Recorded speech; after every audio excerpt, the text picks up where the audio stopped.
Hello, my name is Farhan Shopnol, and I'm going to be presenting free response question number 3 on the 2016 AP Chemistry exam.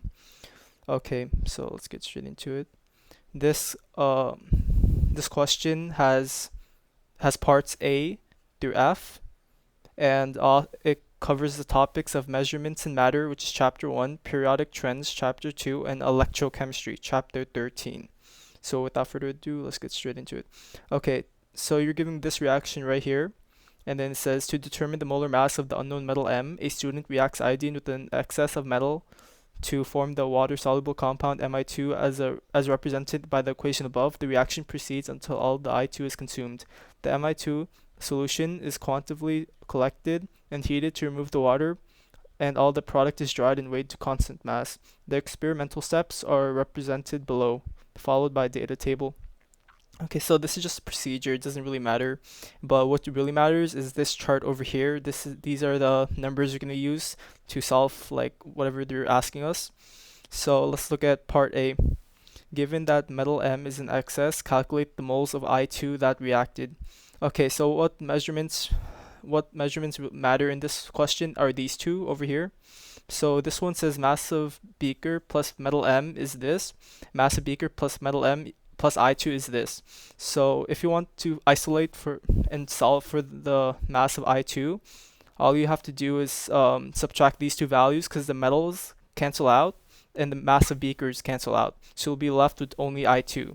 So looking over here, these are the two values. When you subtract, you get 1.021 grams of I2, right?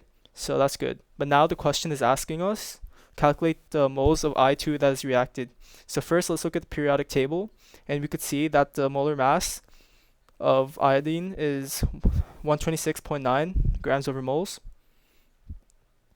And then since we know this, we could just multiply by 2 to get 153.8, which is the molar mass of I2. Okay, so what you have to do from here is you multiply the grams. No, you take the grams and divide it by the molar mass of I2 to get the amount of moles. So you get 0.004023 moles of I2, and it's important to take care of sig figs over here, because in this expression you have 4 sig figs, 1, 2, 3, 4, and over here you have 5. So what you have to do is when you ever divide like 2 sig figs together, like with different sig figs, your answer has to be equivalent to your answer has to have the same amount of sig figs as the lowest sig figs in the expression. So this should be your answer, and you get 1 point just for this, and this is a 1-point question. Moving on to part B. See what it's asking? Calculate the molar mass of the unknown metal M. Okay, how should we handle this? So you're given this expression over here, this reaction, M plus I2 is Mi2, right?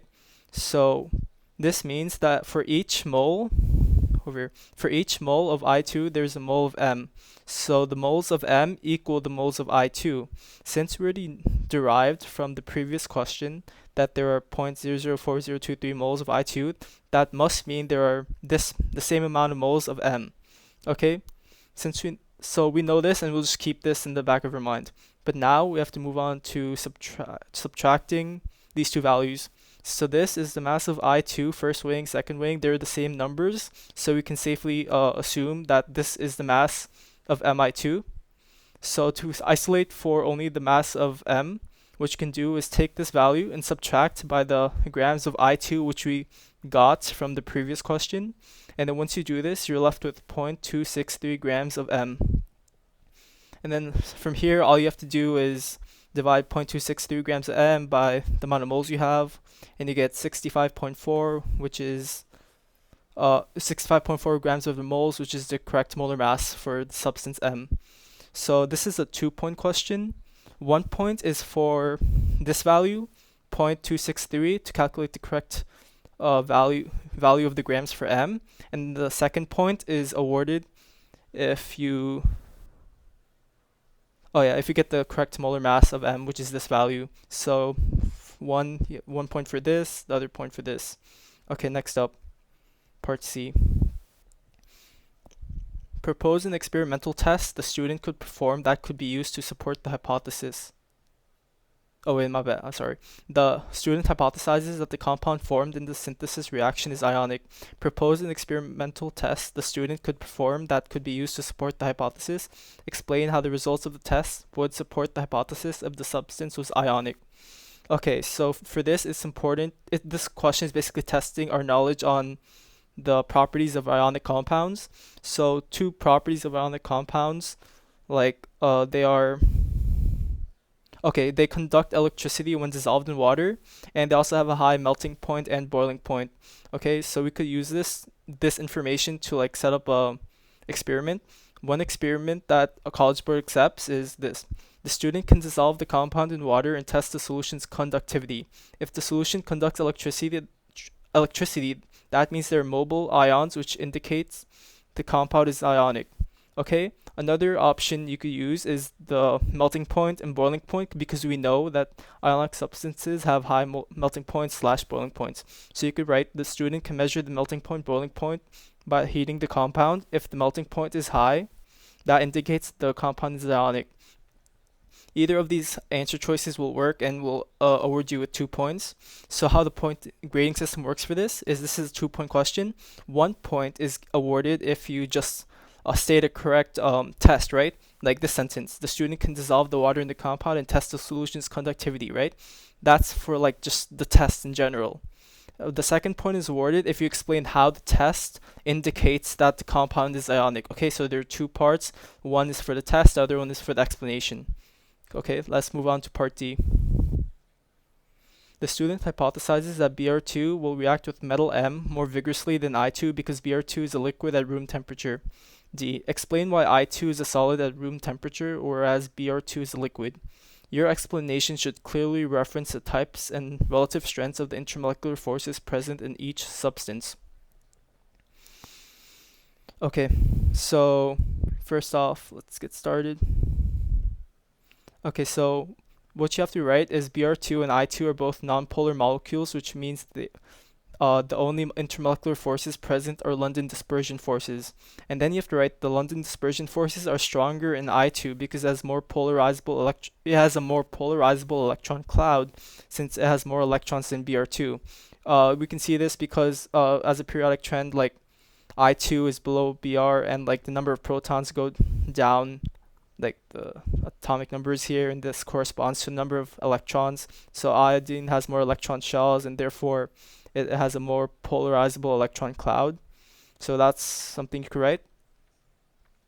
And because we know this, the stronger intermolecular forces in I2 correlate to a higher boiling point, explaining why I2 is a solid at room temperature. Okay, so this is a 2-point question. 1 point is awarded by identifying that both these compounds are the intermolecular forces of both these compounds are London dispersion forces. Okay, that's 1 point. The 2nd point is explaining that why the intermolecular forces in I2 iodine is stronger than bromine. Okay, so 1 point is just for the London dispersion forces, and the 2nd point is for clarifying why I2 is stronger than Br, which is bromine. Okay, now let's move on to part E. While cleaning up after the experiment, the student wishes to dispose of the unused solid I2 in a responsible manner. The student decides to convert the solid I2 into I- ion, anion. The student has access to 3 solutions: H2O2, Na2S2O3, Na2S4O6, and the standard reduction table shown below. Which solution should the student add to I2 to reduce it to I-? Circle your answer below. Justify your answer, including a calculation of E in the overall reaction. Okay, so let's look at this chart. This gives us the reduction potentials for each of the reactions. So what you want. So first of all, the answer is Na2SO3, because the student should add Na2SO3 to reduce I2 to I2 because the I- because the reaction between S2O3 and I2 is thermodynamically favorable. You have to include this in your response. We know this because the E value of the oxidation half reaction of S2O3 2-, which is this, plus the E value of the reduction of I2, which is that. If you add them together, you get positive 0.46 volts. And then if you substituting a positive E value and delta G equals negative NFE makes delta G negative. And as we know, if delta G is negative, that means the reaction is thermodynamically favorable. So this is why, this is the correct answer, Na2S2O3. So the other ones don't work because, first of all, this is the this is the reduction, and this is also a reduction. So you can have two reductions together. This one doesn't work because if you subtract 0.54, like first of all, you have to flip the sign, of course. So if you subtract 0.54 by 0.68, you get a negative number, which means the reaction will not be thermodynamically favorable. So that can't be an answer choice, and it must be this. So part E is a two-point question, and 1 point is awarded for circling the correct answer, just this, and the second point is awarded for just explaining why. Okay, now let's move on to part F. Write the balanced net ionic reaction for the equation for the reaction between I2 and the solution you selected in part E. Okay, so first we know we have to flip the sign for this reaction because this is a reduction and this is a reduction half. These both are reduction half equations, right? So if you wanna do it, you have to like multiply this by times -1, and thereby just flipping the reaction. And if you flip the reaction, you get 2s2O3 2 minus 2s4O6 2 minus plus 2 electrons over this, and when you add them up, you get I2 plus 2s2O3 2 minus goes to 2I minus plus s4O6 2 minus, and then this is what you're left with, and this is the net ionic balanced reaction, which is over here. This is a 1 point question, and that 1 point is solely awarded based on the correct answer. You don't have to show work for this one, just the correct answer is needed.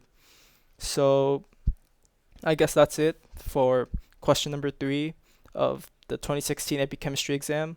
I hope all of you guys do well, and bye.